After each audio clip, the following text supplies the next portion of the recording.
Pues como les comentaba el doctor, actualmente no estoy en México, pero yo soy de allá y pues siempre es un placer, obviamente, saber que hay varios de mi casa aquí en esta charla y claro, gente que está viéndola de otros países. Por ahí escuché que también de Ecuador y de otras partes, de Chile. Les agradezco mucho que se encuentren y se den el tiempo el día de hoy de estar aquí conmigo.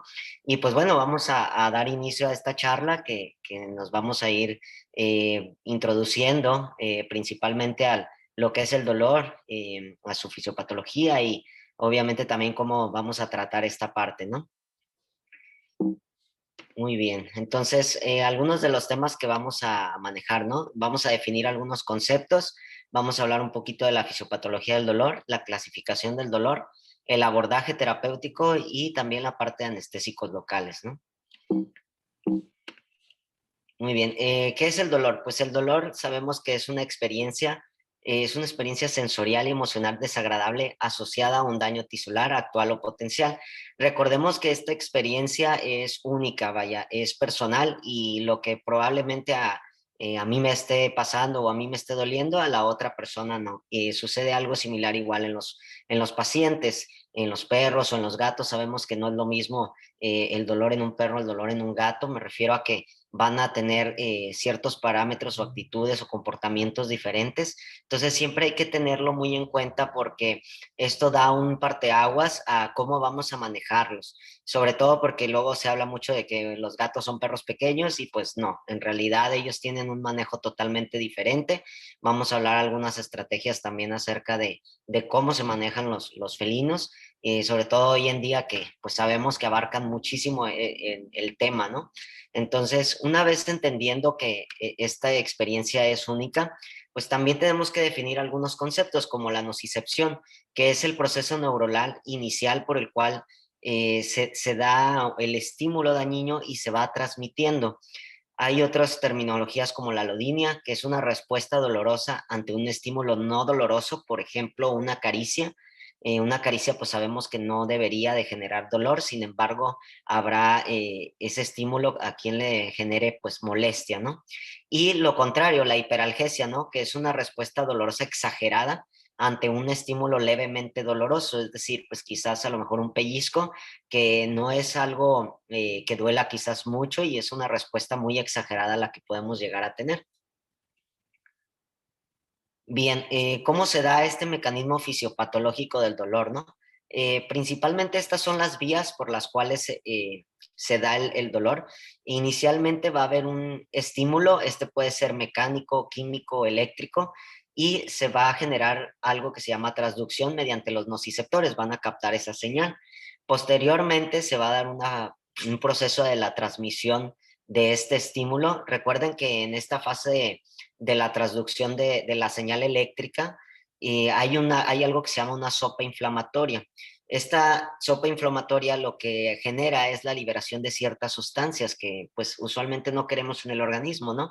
La sustancia P, noradrenalina, serotonina, histamina, etcétera, ¿no? Esto va a hacer que esta señal eléctrica, bueno, viaje, se transmita hacia el asta dorsal de la médula espinal y pues el organismo es muy inteligente, ¿no? Al final de cuentas tiene que tener una modulación de ese dolor. Llega a esta fase de modulación en donde va a interpretarse este estímulo como para tener una respuesta. Si este estímulo sigue viajando por los tractos espinales, pues llega a la corteza cerebral, donde se va a percibir ya como tal la parte del dolor, ¿no? Entonces es bien importante entender todo esto porque recuerden que los ojos no ven lo que la mente no sabe, ¿no? Y entonces nosotros necesitamos conocer principalmente estas vías porque también los fármacos actúan a través de estas vías, es decir, yo puedo tener fármacos que actúen en la transducción, que es el primer paso, o en la transmisión, e impidan que el estímulo siga viajando hacia la corteza cerebral para que no tengamos esa percepción del dolor. Ahorita vamos a tratar un poquito el tema de los fármacos, que a mí también me interesa mucho que esta charla pues ayude a abrir estas nuevas perspectivas, ¿no? En cuanto a la clasificación del dolor, hay diferentes clasificaciones según la literatura que ustedes consulten. Según su etiología puede ser nociceptivo o neuropático, según su origen puede ser somático, visceral, y según su duración puede ser agudo o crónico, ¿no? Sabemos que el dolor que persiste por más de 3 meses ya se clasifica como un dolor crónico, ¿no? Sin embargo, vamos a hacer un poquito de énfasis en esta cuestión de la duración, debido a que hay importantes diferencias entre el dolor agudo y el dolor crónico, y eso mismo nos puede ayudar precisamente a instaurar ciertos planes o protocolos que nos apoyen con la parte terapéutica. Bien, lo que les comentaba, las diferencias entre el dolor crónico y el dolor agudo, ¿no? El dolor agudo tiene un tiempo de duración definido. De hecho, la causa es conocida, principalmente es asociada a cirugía, a trauma o una patología, contrario al dolor crónico, ¿no? Que tiene una duración indeterminada, una causa primaria que puede ser incierta. Muchas veces nos toca ver casos clínicos de pacientes que llegan simplemente porque tienen dolor abdominal, ¿no? O al menos eso refiere el propietario. Y este dolor abdominal puede ser un dolor referido de quizás la columna, es un dolor que ya viene arrastrando a lo mejor de tiempo. Y bueno, todo esto es importante conocerlo porque podemos nosotros quedarnos con la idea de que el dolor es simplemente abdominal y por ahí incluso podemos hasta tener una radiografía y ver que el paciente tiene a lo mejor las asas intestinales dilatadas o tiene presencia de mucho gas y podemos irnos con esa idea, ¿no? Pero nunca hay que descartar, siempre hay que quitarnos esa visión de túnel y buscar más allá, porque puede ser algún tipo de dolor referido a la columna y por ahí en la radiografía quizás lo podamos ver, pero nos centramos más en la cuestión de un dolor agudo y pues bueno, quizás podamos omitir que este dolor ya venga en cuestión de días, ¿no? El dolor agudo, por ejemplo, se caracteriza también por una alta intensidad y una posterior disminución. Contrario al dolor crónico, este siempre va a ir en incremento si no hay un tratamiento. Lo más común, pacientes con osteoartritis, ¿no? Y eso se ve más del 50% en los gatos. Es un porcentaje bastante elevado. Entonces, siempre hay que tenerlo en cuenta para nosotros considerar si es la diferencia, vaya, entre un dolor agudo y un dolor crónico. El tratamiento del dolor agudo es un tratamiento efectivo con analgésicos adicionales. En cambio, el dolor crónico tiene eficacia limitada a estos tratamientos adicionales y algo muy importante que nosotros vemos en el dolor crónico son los cambios en su comportamiento, ¿no? Usualmente son pacientes que su comportamiento está asociado a miedo, ansiedad, a depresión, incluso los vemos luego renuentes a moverse, los gatos dejan de acicalarse, etcétera, ¿no? Ahorita vamos a tratar un poquito esas diferencias también para que ustedes las tomen en cuenta. Y bueno, vamos a hablar sobre el abordaje diagnóstico al dolor, ya que actualmente contamos con muchas herramientas. Ya hay varias publicaciones, muchos artículos, por ejemplo, en las guías de la AJA, que estas son del año 2022, o sea, son realmente recientes. Nos indican que ya que cada caso es diferente en cada paciente, nosotros también debemos basar nuestras decisiones en la mejor evidencia científica disponible y en conjunto con los conocimientos y experiencia. ¿Qué quiere decir esto? Nosotros vemos por ahí luego en la literatura, bueno, paso uno, tenemos que instaurar, no sé, opiáceos, tenemos que instaurar analgésicos locales. Muchas veces esto no es como una fórmula o una receta de cocina, vaya. Nosotros tenemos que basarlo en siempre en nuestros conocimientos, en la experiencia y en el paciente como tal individual. Ya les decía yo el ejemplo de los gatos, ¿no? Que son totalmente diferentes a los perros, ¿no? Entonces, desde de ahí de entrada en la historia clínica, en la reseña del paciente, en si es un perro, si es un gato, qué alteraciones tiene, los estudios de laboratorio. Por eso la importancia de nosotros realizar un correcto abordaje, ¿no? Tener las pruebas de laboratorio en forma y revisar a todos los pacientes al momento de, obviamente antes y al momento de entrar a cirugía, ¿no? Ver los valores de la frecuencia cardíaca, porque todo esto nosotros podemos ver que en la literatura tal vez te dice un protocolo, ¿no? Un ejemplo, ¿no? Opiáceos, bloqueos, analgésicos, o analgésicos locales o no esteroidales, etcétera, ¿no? Entonces, eso quizás no siempre sea como una fórmula que se va a adecuar al paciente, ¿no? Siempre hay que ver todo el trasfondo, el historial clínico y que esa historia también nosotros la podamos platicar con los propietarios, porque en cuestiones del dolor crónico, ellos tienen muchísima información que a nosotros nos sirve y nos sirve para detectar posibles complicaciones que tal vez ellos ni siquiera se habían dado cuenta, ¿no? Entonces, siempre es bueno tener o contar con el uso de estas guías y la verdad es que nos aportan bastante información, pero recuerden mucho tener el criterio propio y yo esto también lo baso mucho en la experiencia, ¿no? Porque me ha tocado pacientes que responden muy bien a ciertas dosis y a ciertos fármacos y tal vez quiero usar el mismo protocolo en otro paciente y responde totalmente diferente, ¿no? Y luego, pues ahí estamos pensando en qué pudo haber variado, qué pudo haber hecho mejor y eso es bueno, ¿no? Al final de cuentas, la comparación que nosotros vamos a hacer entre un protocolo y otro nos sirve como conocimiento, ¿no? Y bien, existen ya ciertas guías para el manejo del dolor, estas guías que nos ayudan a priorizar el uso de las modalidades terapéuticas y sobre todo a anticiparnos, ¿no? Generar estrategias proactivas y preventivas. Ya les comentaba yo las diferencias entre caninos y felinos y las particularidades que tienen los felinos, ¿no? Pues estas deficiencias en la glucuronización, esto va a hacer que modifiquemos quizás las dosis, y luego también si tenemos pacientes enfermos renales, también hay que hacer ajustes en las dosis. Entonces, todo esto en las dosis o también en el tiempo de administración, ¿no? Todo esto son cuestiones que nos podemos anticipar. Es decir, nosotros al momento de hacer nuestra planeación o estrategia de anestesia, nosotros tenemos que adelantarnos, anticiparnos, tratar de indagar y sobre todo si podemos de manera preventiva mandarles fármacos a casa. Por ejemplo, en el caso de los gatos, ahorita me estoy adelantando un poco, pero ya está bastante descrito que el uso de la gabapentina de 2 a 3 horas antes nos puede ayudar, sobre todo si es un gato que es de difícil manejo, ¿no? Claro, habrá sus excepciones, como todos los pacientes que se llegan a estresar mucho, pues hay mucha liberación de catecolaminas, ¿no? Y estas catecolaminas impiden que de cierta manera los fármacos se unan a sus receptores y que a lo mejor en la dosis descrita en un paciente sí le funcione bastante bien y en este paciente que está todo estresado, pues quizás se requieran más dosis, ¿no? Es por eso que hacemos mucho hincapié en que, pues, todos los pacientes deben de ser tratados individuales, ¿no? Y es lo que hablábamos al inicio sobre la definición del dolor, ¿no? Que es una experiencia única. Entonces no podemos quizás traspolarla como a todos los pacientes, ¿no? Habrá algunos que sí encajen, habrá algunos que no. Y bien, en cuanto a la evaluación del dolor, tenemos que hay mediciones objetivas, subjetivas, mediciones físicas, ¿no?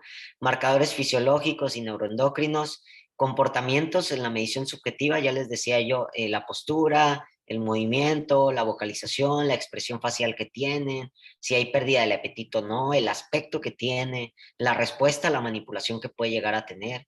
Y en las mediciones físicas, que son pruebas principalmente cuantitativas, ¿no? Es decir, que se pueden medir. De hecho, pues hoy en día tenemos estas escalas, que ahorita vamos a hablar de ellas, que nos aportan bastante información para podernos nosotros tener un criterio de cuándo realizar una terapia de analgésica de rescate, ¿no?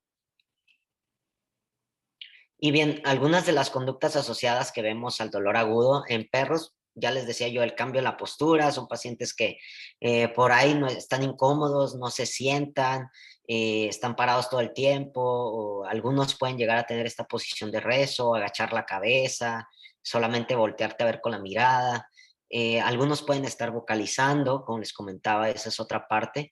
Disminuye el apetito, hay una pérdida del apetito, no están interesados en el alimento, disminuye su movilidad, quizás por ahí, si los queremos sacar a pasear o algo, caminan un poco más lentos, están rezagados, y los cambios en el comportamiento, ¿no? Su actitud a lo mejor en este caso puede ser usualmente agresiva, si nosotros queremos por ahí evaluarlo y vamos a tocar la herida, pues tal vez tengamos esta reacción de comportamiento agresivo en donde nos quieran atacar, ¿no?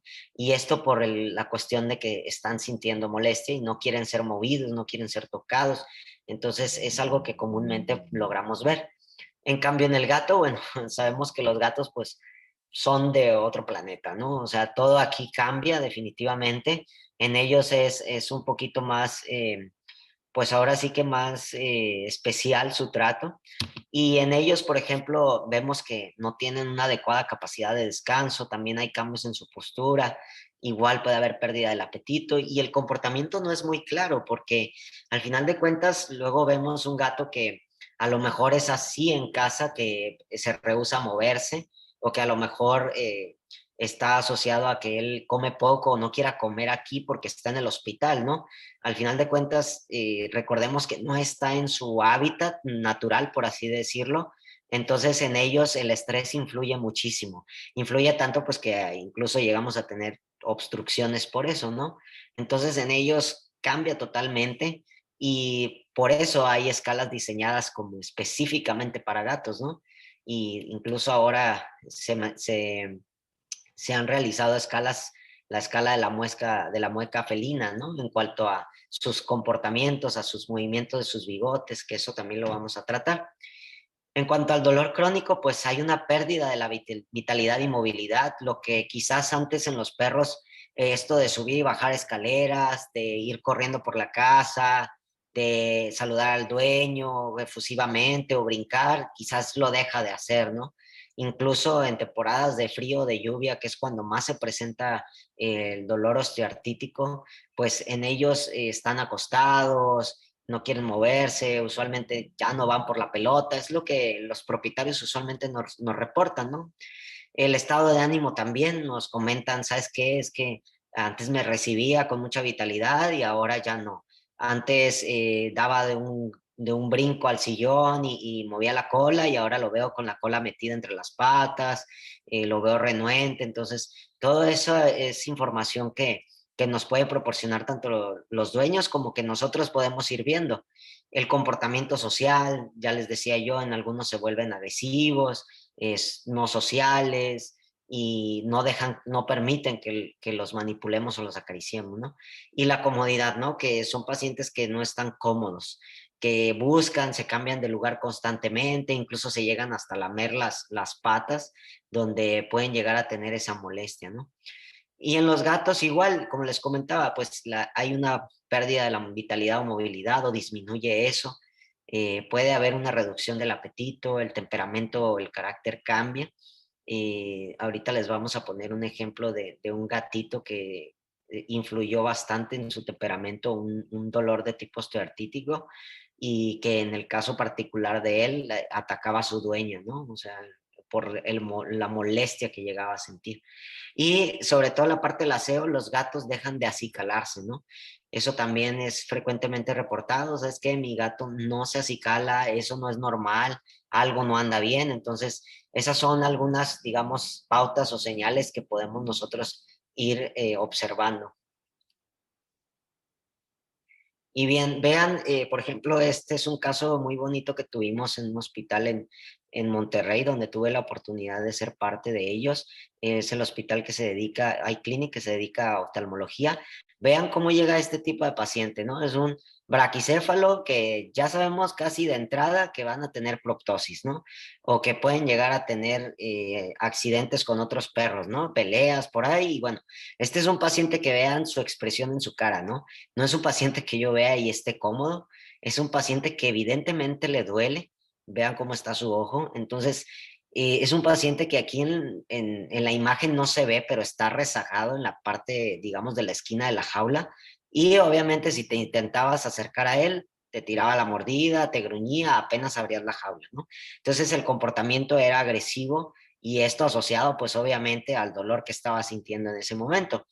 Afortunadamente, pues se instauran terapias analgésicas, se instauran protocolos con los cirujanos y vean, vean cómo cambia totalmente la expresión en ese paciente, ¿no? De tener un perro rezagado en la jaula, de tenerlo incluso hasta con la lengua ahí medio de fuera y una expresión molesta, luego vemos este semblante que es totalmente diferente, ¿no? Y esa es la diferencia que nosotros, o creo yo que todos nosotros queremos ver, ¿no? El hecho de que nuestras opciones terapéuticas funcionen de tal manera que los tengamos que tener el menor tiempo posible hospitalizados, de manera que podamos evitar tener este semblante, tener este estado de ánimo y que obviamente nosotros lo que buscamos es esto, ¿no? Un paciente que se puede ir a casa, que la propietaria obviamente no tenga que batallar en su casa, que ya obviamente la parte de la medicación pues la tenga que hacer conforme las indicaciones, ¿no? Pero al menos la parte del dolor nosotros tratarla para que ellos estén cómodos y no se tengan también que quedar más tiempo hospitalizados. Recuerden que el hecho de que los pacientes tengan dolor, hay un estudio, bueno, hay muchos estudios que reportan que hay retraso en la cicatrización de las heridas, ¿no? Entonces, pues yo creo que esto ningún cirujano y ningún anestesista lo quiere. Al final de cuentas, trabajamos en equipo y lo que queremos es que el paciente salga adelante. Entonces, vamos a mostrar otro caso. Este es un gatito también que tuve la oportunidad de conocer en Lovis Hospital, ahí en Monterrey. Es un paciente con neumotórax, y este gatito había sido atacado por un perrito, ¿no? Y bueno, siempre, siempre, siempre cuando hay este tipo de traumatismos o de peleas, siempre tomar una radiografía de tórax para no obviar que no tiene nada. Es un paciente que respira con dificultad, tiene las pupilas dilatadas, vean cómo las orejas, la posición de las orejas, cómo están separadas, y quizás no se alcanza a ver aquí, pero los bigotes también están muy separados, ¿no? Este gatito afortunadamente no se portaba agresivo, se dejaba manejar bastante bien, pero es un gato que al instaurarle su terapia mejoró muchísimo, ¿no? Y obviamente al hacer el manejo correspondiente. ¿Qué pasa, Nicky? Este es otro bonito caso que tenemos. El video del lado izquierdo, que es este de aquí, es de la propietaria. Es un paciente que nos llegó al Hospital Sierra Madre, donde también tuvimos oportunidad de colaborar. Es una perrita que refería que pues tenía dolor, ¿no? Que no podía sentarse. Vean cómo ella se mueve lentamente, tiene la cola metida entre las patas y la cabeza o la mirada completamente hacia abajo, ¿no? Les digo yo, esto a veces puede confundirse con otras cosas, incluso hasta la misma propietaria nos llegaba a referir que pues había disminuido su apetito, inclusive que estuvo ahí cursando con algunas diarreas, ¿no? Y esta paciente tenía pues lamentablemente un problema en sus cervicales. De hecho, este es un caso muy bonito, es un caso muy especial porque resultó tener una tumoración en la cuestión cervical. Se removió el tumor. Este video de aquí es inmediatamente después del periodo postquirúrgico, bueno, al día siguiente, claro, donde ya la pudimos sacar a caminar, donde la pudimos observar con más ánimo. Vean cómo su cola ya no está metida entre las patas, ya está caminando un poquito mejor, y obviamente ya su cabeza no, y su mirada no es hacia abajo, ¿no? Es una perrita que la verdad nos fue bastante bien en el procedimiento quirúrgico. Sin embargo, en el diagnóstico del paciente no era bueno. La sobrevida era una vida corta, y pues sí, esto usualmente lo vemos también en pacientes como, vean, en ella, perdón, es que les adelanté el video, le voy a poner pausa tantito. El tipo de tumor que ella tenía, pues lamentablemente es un paciente que llegó a desarrollar metástasis. Estos videos son a un mes después de darla de alta en casa. La propietaria la trajo incluso ya sin las suturas, ya con el retiro de puntos, y venía a sus revisiones, ¿no? Nos comentaba que estaba muy bien, que en su casa ya no había manifestado dolor, que ella corría, jugaba con su otro perrito. Aquí les voy a poner los videos. De hecho, en este video ahí se logra escapar de la correa. Digo, afortunadamente la puerta estaba cerrada. Y este video nos lo mandó la propietaria también, donde está con su compañero, ¿no? Les voy a poner pausa aquí tantito en este. Entonces, lamentablemente, pues en el caso del otro paciente, pues bueno, tenía una tumoración que les decía yo, pues hizo metástasis a la columna lumbar, y bueno, pues ya la verdad es que con ese perrito le echamos muchísimas ganas. Estuvo con tratamiento por varios meses. La sobrevida fue en ella, pues por lo menos fue de 3 a 4 meses. Sin embargo, la propietaria, al verla nuevamente mal, y al ver el pronóstico reservado a malo, pues decidió optar por la eutanasia. Pero bueno, ella quedó súper contenta, estuvo bastante agradecida por todo el manejo que le dimos, y porque pudo ver otro semblante y otra cara de su perrita, ¿no? No tuvo que estar pasando con ella en casa en una jaula, a lo mejor inmóvil. Entonces, esto pues obviamente es fundamental para nosotros, ¿no? Nosotros que hacemos anestesia y que también tenemos mascotas, pues no queremos que ellos estén sufriendo. Este es el gatito que les comentaba del caso. Es un gatito que es adoptado. Él vivía en unas casas adjuntas a la persona que la adoptó. En este video vemos cómo, bueno, él tenía un collar isabelino porque se había castrado, pero estaba renuente a moverse. A pesar de que se le quitaba el collar isabelino, él buscaba, estaba incómodo, estaba renuente, se empezó a portar agresivo con su propietaria, la empezaba a morder y en una radiografía pudimos darnos cuenta que él tenía una fractura que ya había sido vieja y que no había sido diagnosticada. Entonces, esto generalmente le ocurría en los periodos de frío, de lluvia o cuando no estaba con su tratamiento. Este gatito le empezamos a manejar el uso de cannabinoides, el CBD. Este sí tiene THC, pero a dosis bajas para no generar, obviamente, ningún efecto psicoactivo, ningún efecto secundario. Y vean, o sea, este es el gatito con su tratamiento y obviamente ya es un gatito totalmente diferente al que estamos viendo aquí, ¿no? Este paciente responde muy bien con su tratamiento. No es que si se lo dejamos de dar vaya a reincidir de inmediato, pero es parte de su protocolo, ¿no? Ya les decía yo que más del 50% de los gatos padecen de estos problemas osteoartríticos. Y bueno, este es otro caso también que tenemos. Este es un caso de un pacientito con mastocitoma. Tuvimos que remover, bueno, más bien, perdón, tuvo un tumor de glándula mamaria que se mandó a analizar. Y pues sabemos que los tumores de glándulas mamarias, pues vean, es una herida completamente amplia, es una herida muy, muy grande.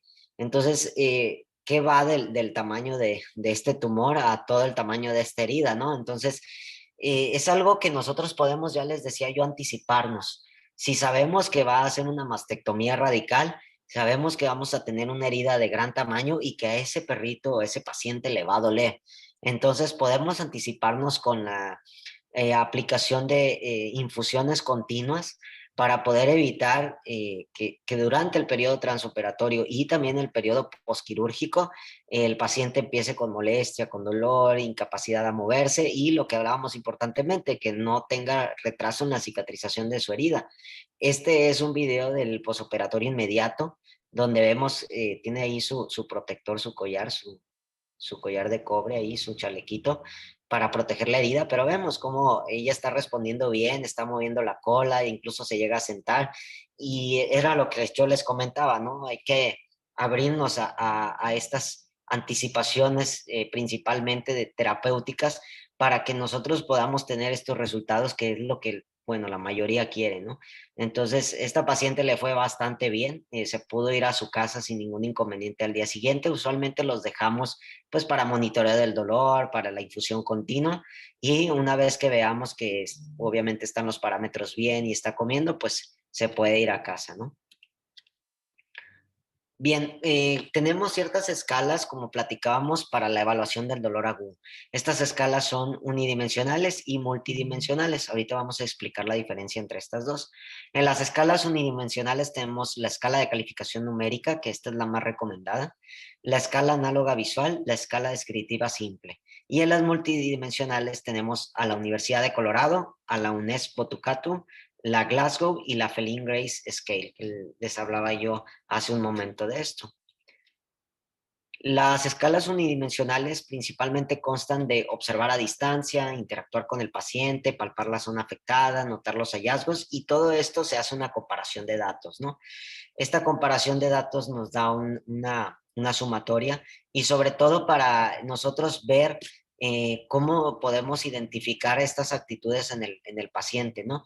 Y de esa manera podernos dar eh, dar un indicio de que si está manifestando alguna incomodidad o dolor como tal, porque muchas veces no hay que confundir también un paciente que va despertando de cirugía y que tiene una disforia a un dolor, ¿no? Generalmente la disforia está asociada a periodos posoperatorios inmediatos, es decir, de 20 a 30 minutos, donde generalmente se asocia a un mal despertar por los agentes anestésicos, ya sea inhalatorios o, por ejemplo, a la ketamina, que también llegamos a ver esos despertares como incómodos, ¿no? Entonces, no hay que confundir esa parte, es por eso que es importante nosotros siempre correlacionarlo con las mediciones o escalas numéricas o mediciones de parámetros fisiológicos. Y las escalas multidimensionales, ¿no? Estas evalúan aspectos tanto comportamentales como afectivos, es decir, reúne las dos partes. Tienen mayor fiabilidad que las unidimensionales y el objetivo es unificar criterios para adicionar analgesia, ¿no? Ya les decía yo que tienen esta escala de puntuación donde nosotros vamos percibiendo mediante la postura, mediante, en el caso de los gatos, la posición de los bigotes, de las orejas, también la dilatación de la pupila, su expresión, cómo está, entre otras cosas, ¿no? Ahorita vamos a ir mencionando cada una. La escala, por ejemplo, de la Universidad de Colorado son escalas específicas tanto para perros como gatos. Los parámetros de comportamiento, la palpación y la tensión corporal son los que se evalúan y tiene una medición numérica. Esta medición numérica, ya les decía yo, es un puntaje que nos ayuda a determinar si necesitamos una terapia analgésica de rescate. Y bien, esta es la escala de la Universidad de Colorado. Ya les decía yo, por ejemplo, en el gato tenemos aquí que si está quieto, si está confortable o si no está confortable o si reacciona al tocar la herida. Principalmente también si hay una disminución de la respuesta, si hay una pérdida en el brillo de sus ojos, por ejemplo, si constantemente está maullando o está bufando, cómo se encuentra, ¿no? O si no está responsivo en el peor de los casos, ¿no?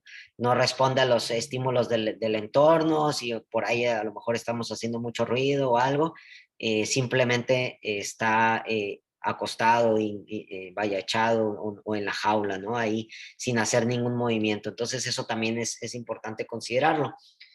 Y sucede algo similar en los perros, como les decía yo, esta escala está para los dos, tanto para perros como para gatos.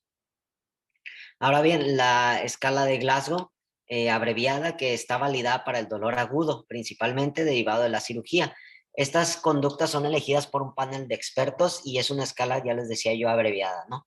Aquí podemos ver si el paciente está quieto, si está vocalizando, si está gruñendo, si está, vaya, generando algún tipo de sonido, o si está ignorando el área, o si está volteando a ver el área, o si se está lamiendo, o mordiendo también, luego tienden a hacer eso. También evalúa la parte del movimiento, ¿no? Si lo sacamos de la jaula, si está renuente a moverse, si sí camina o no, o si está normal, ¿no? Si camina lento, ¿no? Entonces, cómo lo vemos también, si está quieto, si de cierta manera está contento, si está nervioso, si está ansioso, si está deprimido, ¿no? Entonces, todos estos parámetros, ya les decía, nos da un total de score. Muy bien. Y la Unesco-Tucato, ¿no? Que es una escala validada para el dolor posquirúrgico en gatos. La puntuación mayor a 7 ya requiere una intervención analgésica. Incluye 3 subescalas que son orientadas a la alteración psicomotriz, la expresión del dolor y las variables fisiológicas. Esta es la escala. Y vienen las 3 variables, ya les decía yo, la expresión, la psicomotor y la psicológica, ¿no? Y actualmente, gracias al doctor Paulo Estigal, que hizo este estudio muy interesante sobre la escala de la mueca felina, esta escala pues es bastante ya distribuida, de hecho está en su aplicación en los celulares, es muy práctica, nos sirve tanto a nosotros como al propietario. De hecho, aquí comenta, puede utilizarse por veterinarios, estudiantes veterinarios y propietarios, es una herramienta validada, rápida, confiable y fácil de usar. Identifica cambios en el comportamiento, incluyendo cambios en la expresión facial. Y bueno, esta es la escala, donde va igual, mediante una puntuación. Vean cómo en la primera tenemos un gato donde las orejas están hacia adelante, vean la posición de los bigotes, cómo está el hocico relajado, igual que los bigotes relajados y curvos, y la cabeza está sobre imaginemos una línea, la cabeza está sobre la línea de los hombros, ¿no? En cambio, en este paciente de acá que está moderadamente presente aquí, las orejas vean cómo ya están separadas ligeramente, vean cómo los ojos ya están incluso hasta un poco entrecerrados, ¿no? Están parcialmente abiertos, ya el hocico ya no se ve relajado, se ve tenso, y los bigotes igual. Los bigotes también se ven levemente curvos o rectos, y la cabeza, pues bueno, alineada a la altura de los hombros, ahí por ahí pudiera verse que un poco más agachado, ¿no? En este, por ejemplo, pues ya se ve todavía más marcada la diferencia, ¿no? Las orejas están aplanadas y rotadas hacia afuera, los ojos ya están entrecerrados. Vean la posición de los bigotes, cómo están hacia, pues básicamente hacia afuera, hacia adelante, bigotes rectos. El hocico está completamente tenso, en forma elíptica, y los ojos también entrecerrados, ¿no? Entonces la cabeza está bajo la línea de los hombros o inclinada hacia abajo, y el mentón está hacia el pecho. Aquí tenemos, por ejemplo, el acceso al manual de entrenamiento y el acceso al video para que nosotros lo podamos evaluar. Les decía yo que esto es referencia del doctor Stigal, que pues bueno, él en la Universidad de Montreal tuvo la oportunidad de trabajar con esto mediante videocámaras hacia las jaulas de los pacientes, y pudo lograr determinar esta escala que nos ha sido de mucha, mucha utilidad, y que los propietarios también la pudieran llegar a utilizar. Evaluación del dolor crónico. Les comentaba que es asociada principalmente a cambios de comportamiento, ¿no? Y recordemos que el propietario es fundamental en esto, ¿no? Él es el primero que nos empieza a compartir qué es lo que está viendo y qué es lo que no es normal. Y gracias a ello nosotros podemos orientarnos. En las escalas para el dolor crónico tenemos, por ejemplo, para la cuestión de osteoartritis, perdón, la de Liverpool, que está validada para perros principalmente. La actigrafía, que es un seguimiento de actividad, esta está validada en gatos. La lista de verificación de detección de dolor musculoesquelético, esta también está validada en gatos. El inventario breve del dolor en perros, el índice de dolor musculoesquelético y la calidad de vida relacionada con la salud. Esto nosotros lo podemos obtener en internet, están estas escalas, las podemos descargar. Aquí de hecho les dejé el paper. Y pues esto ya les comentaba de manera anticipada, ¿no? Poderlo detectar para poder establecer el protocolo que nos ajuste mejor. Ahora sí, bueno, en la parte del abordaje terapéutico. El manejo proactivo, preventivo y multimodal al dolor. Esta es la parte en que yo hacía un poco más de hincapié a abrir nuestra experiencia a utilizar esto, ¿no? Muchas veces, pues, no faltará el paciente que llega de urgencia y a lo mejor no podamos de cierta manera prevenirlo, ¿no? Ahí sí, el manejo de atención es inmediata, pero en los pacientes que sí se puede hacer, como por ejemplo en las cirugías selectivas como las esterilizaciones, OVHs o castraciones, nosotros podemos anticiparnos sin ningún problema, ¿no? Y podemos poner siempre sobre una balanza cuál es el mejor protocolo instaurado para ellos.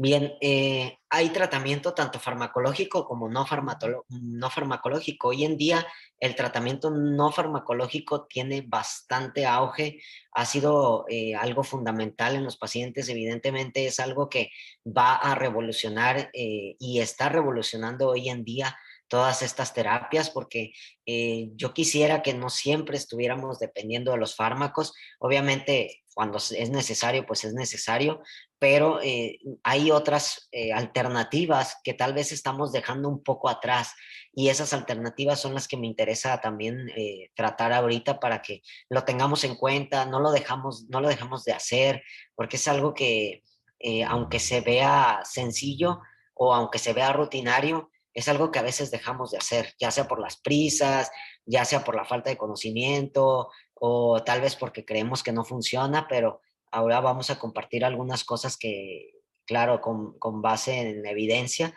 están aprobadas para utilizarlas.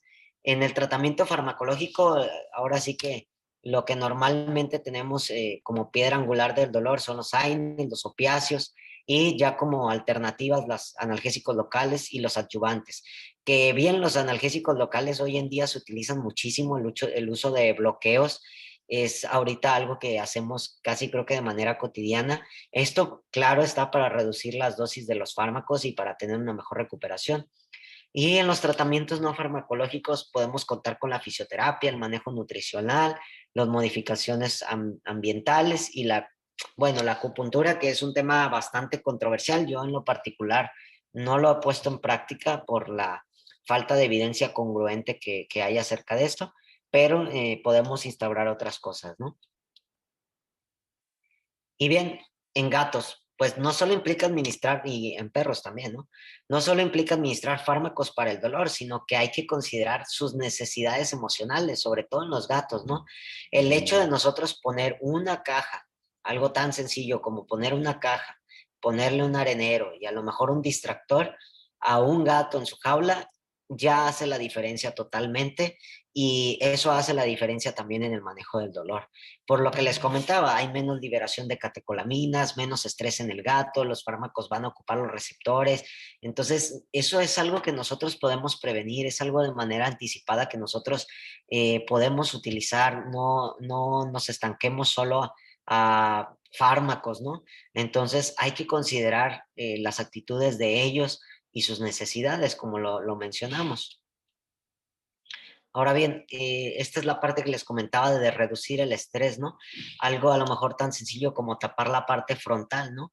Vean cómo este gatito tapando la parte frontal y está bastante cómodo, ¿no? Incluso ahí por ahí lo acariciamos y se pone luego a acercarse a nosotros, mueve las patitas, se estira. Entonces, vaya, esto es lo que hace la diferencia y nosotros debemos de hacer la diferencia con esto, ¿no?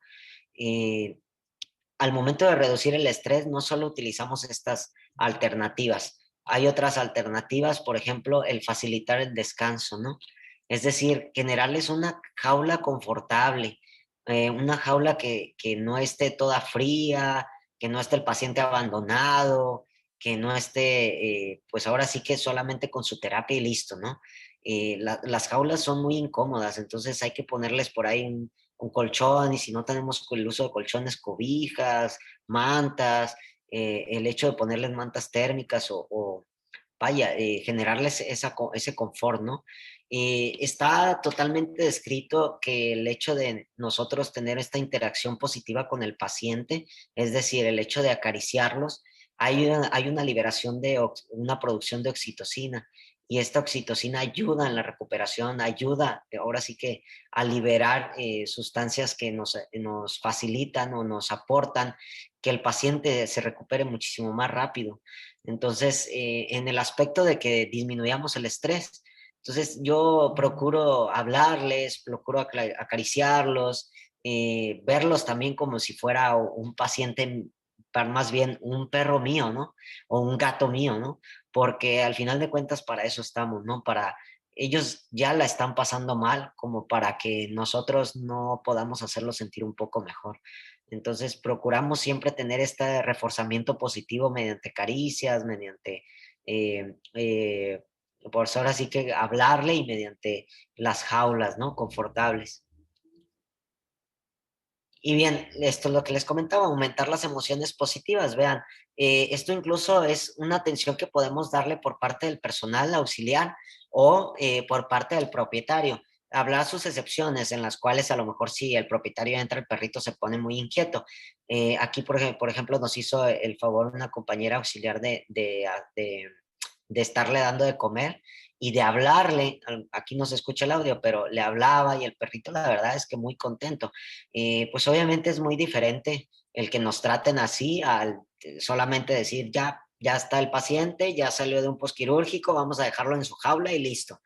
Hace una diferencia notable. Entonces, y esto no solo es una diferencia notable hablando médicamente, sino hablando emocionalmente, hablando en la recuperación, hablando como personas nosotros y como personal de la salud, ¿no? Que nos dedicamos a esto. Entonces, esto es parte de lo que les quiero compartir para que lo podamos realizar, por ejemplo, el reducir la iluminación por las noches, el darles ese descanso, el facilitarlo, también tiene un impacto positivo en ellos. Entonces, si no hay manejos que hacer en la noche y son pacientes que están hospitalizados, pues hay que reducir la iluminación. por lo menos dejarla a la iluminación ambiental, ¿no? Porque esto también pasa mucho en los hospitales de medicina humana, ¿no? Imagínense que les van a poner o les van a hacer una limpieza o un cambio de apósito a las 3 de la mañana y tú tienes toda la iluminación ahí o no tienes la iluminación y te despiertan de pronto. Entonces, todo eso tiene muchísimo que ver y no solo en humanos, sino también en las mascotas, en los animales. Entonces, eso es algo que nosotros tenemos que ver por ellos. Ahora bien, está bastante bien descrito que para una alternativa para reducir el estrés es el efecto de la música en el comportamiento fisiológico y en la respuesta que tienen los gatos. Ciertos autores como Bowman descubrieron que el proporcionar géneros alternativos a la música clásica provoca comportamientos tranquilos y reduce comportamientos relacionados al estrés. Por ejemplo, podríamos hacer esto, la música en consultorios como enriquecimiento ambiental. Ya les decía yo, pequeñas acciones generan grandes cambios, entonces esto puede marcar una gran diferencia. El hecho de que se sientan cómodos y que tengan una confianza y una satisfacción tanto el paciente como el propietario. Obviamente, si un propietario entra a un consultorio donde está una mesa fría y ahí tienen al paciente, ni siquiera le tienen una manta, donde de por sí la luz en los gatos les afecta, y encima de todo suena el altavoz del hospital o hay mucho ruido, pues hasta incluso el propietario se llega a sentir incómodo, ¿no? Se llega a sentir como, pues un poco ahí, eh, ¿cómo llamarlo? Como bochornoso, ¿no? Como inquieto, esa es la palabra, un poco inquieto porque, pues a lo mejor en la consulta inicialmente percibe eso, ahora si le decimos que hay que dejarlo hospitalizado, pues peor la cosa, ¿no? No va a querer. Entonces eso cambia completamente su perspectiva si nosotros tenemos música ambiental, si en vez de tenerlo en una mesa fría ponemos una manta, si tenemos o les platicamos acerca de las feromonas también, eso marca una diferencia. Ahora bien, el tratamiento eficaz en el dolor perioperatorio. Bueno, esto está principalmente enfocado en el uso de terapias analgésicas previas al insulto quirúrgico o lo antes posible, el uso de un enfoque multimodal, es decir, interrumpir las vías del dolor, proporcionar una analgesia continua y considerar el tipo de procedimiento. Ya les decía yo, si es una cirugía donde una herida va a ser muy invasiva o si no es una cirugía invasiva. Por ejemplo, una amputación de un miembro, pues sabemos que va a tener dolor, entonces hay que anticiparnos a eso. Ahora, hay un diagrama que se llama diagrama de decisiones para el manejo del dolor y estas decisiones se van por niveles. Esto ayuda a priorizar principalmente las modalidades terapéuticas más eficaces. Está justificada en la revisión de medicina veterinaria basada en evidencia y tiene consideraciones prácticas y la experiencia clínica, ¿no?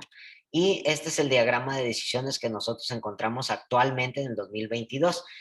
Nos menciona que en el dolor agudo de una causa inicial desconocida, el primer fármaco o el pilar en el manejo del dolor son los opioides, ¿no? Y las terapias de sostén, es decir, las terapias de sostén pueden ser estas terapias principalmente de cuidados de enfermería o lo que les comentaba yo hace un momento, acerca del confort de la jaula, acerca de disminuir el estrés, ¿no? En el caso del dolor agudo, por una causa inicial conocida, podemos implementar ya el uso de AINES, los opioides también están indicados, el uso de anestésicos locales, la terapia de frío también, los cuidados de enfermería. Este es como el nivel uno, ¿no? Si a pesar de eso nuestro paciente sigue refiriendo o nos quedamos un poco cortos en la analgesia, podemos pasar al nivel 2, que aquí nos mencionan que los fármacos ideales podrían ser la ketamina, los alfa-2 agonistas que funcionan muy bien como analgésicos y como sedantes, y también las modalidades físicas. En el nivel 3 no se recomiendan ya más tratamientos o medicaciones adicionales, es más bien enfocado a las dietas antiinflamatorias. Y en el manejo del dolor crónico, por ejemplo, aquí en los gatos, los AINES, está reportado que los AINES se pueden usar con seguridad, claro, siempre y cuando tenga que hacerse una evaluación del paciente, es decir, que tenga un estudio sobre sus niveles de creatinina y nitrógeno ureico, esto para poder establecer las dosis adecuadas y descartar que no sea un paciente enfermo renal, ¿no? Porque eso varía completamente en las dosis de los AINES y en el tiempo que se van a dar. Si bien hay estudios que están reportados que los AINES se pueden dar hasta por 10, 15 días o más, siempre va concorde, porque esto es un tema de controversia, pero siempre va concorde al tipo de paciente, ¿no?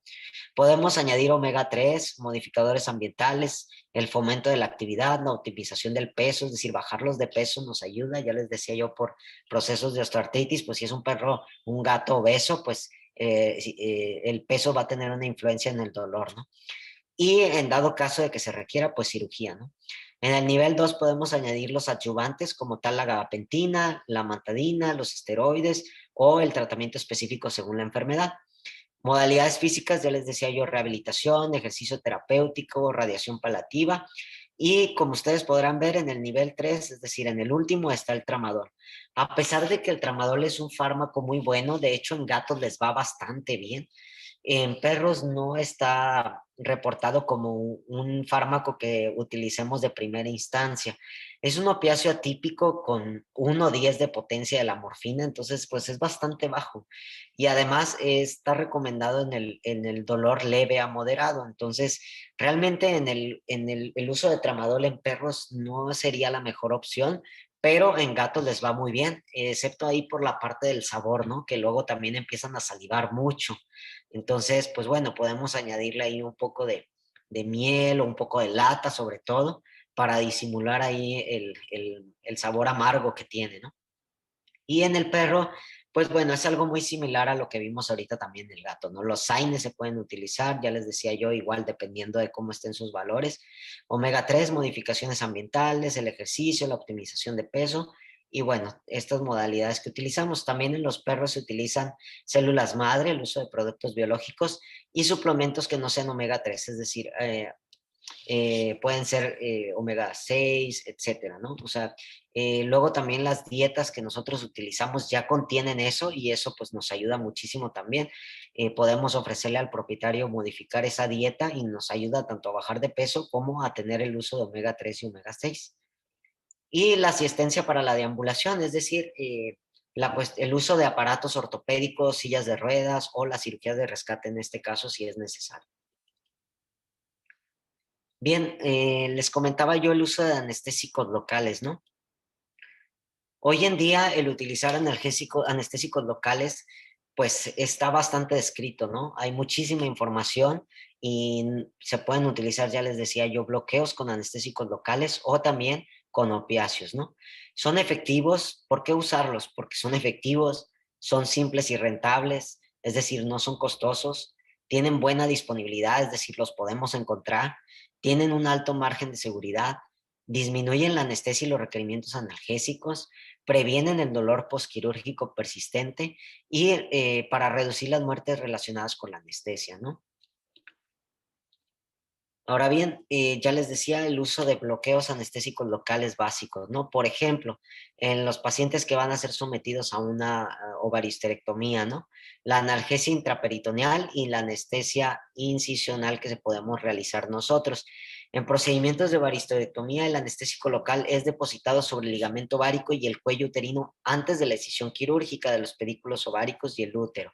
Aquí lo que normalmente nos reportan es utilizar bupivacaína en gatos a 2 miligramos por kilo y no sobrepasar esas dosis en gatos porque podemos llegar a tener problemas neurológicos. Está descrito que pueden llegar a tener problemas convulsivos.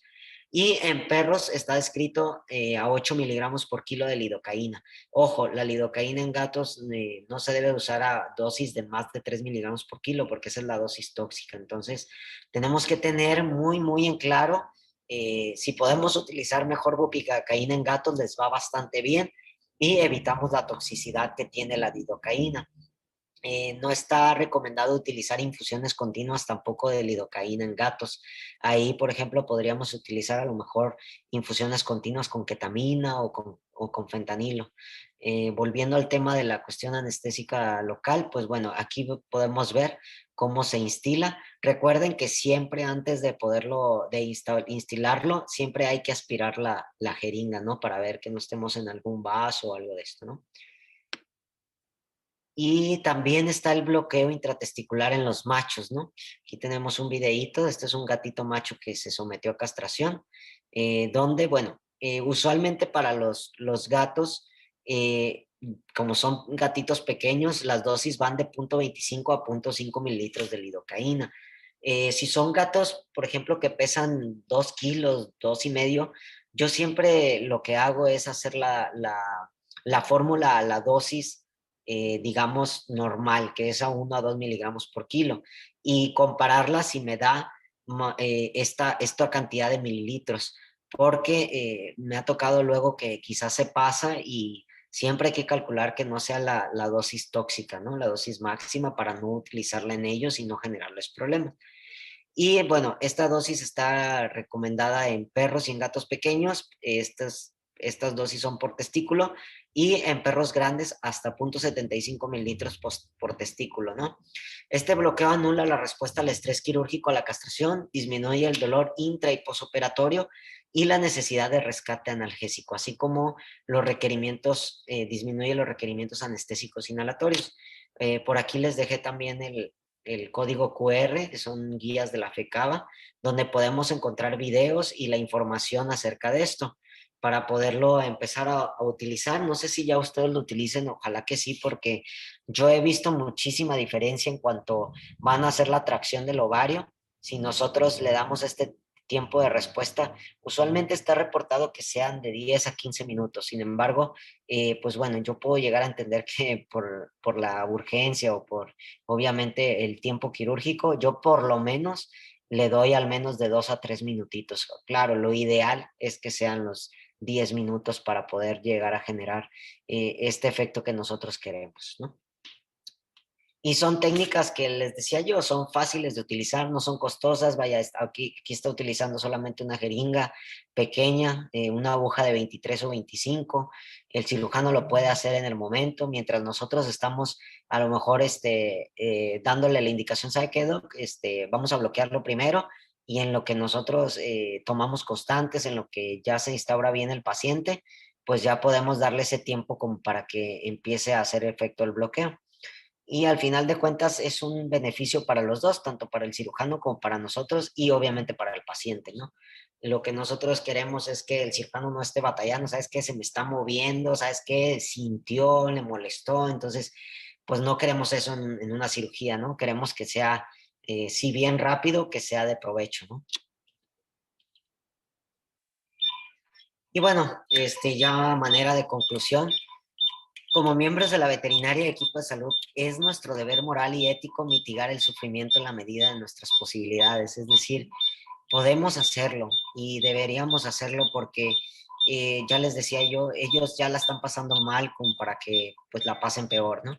Entonces, he tenido la oportunidad de conocer a médicos que realizan estos bloqueos y tienen la oportunidad de trabajar tanto como en perros, en gatos, como en especies exóticas, ¿no? Por aquí vemos un doctor muy querido allá en Cancún, que le mando muchos saludos a todos ellos, que realizan este tipo de bloqueos. Ya tenemos el uso también de neurolocalizadores. Entonces, todas estas son herramientas que nos van a ayudar y que nos van a facilitar muchísimo el hecho de la recuperación, ¿no? Siempre hay que tomarlo en cuenta porque pues como les decía yo, en lo personal, yo quiero que los pacientes salgan recuperados, que los propietarios también estén contentos y yo sentirme claro con la mejor disposición de que hice un trabajo correcto, ¿no? Entonces, pues bueno, esto es algo de lo que yo venía a compartir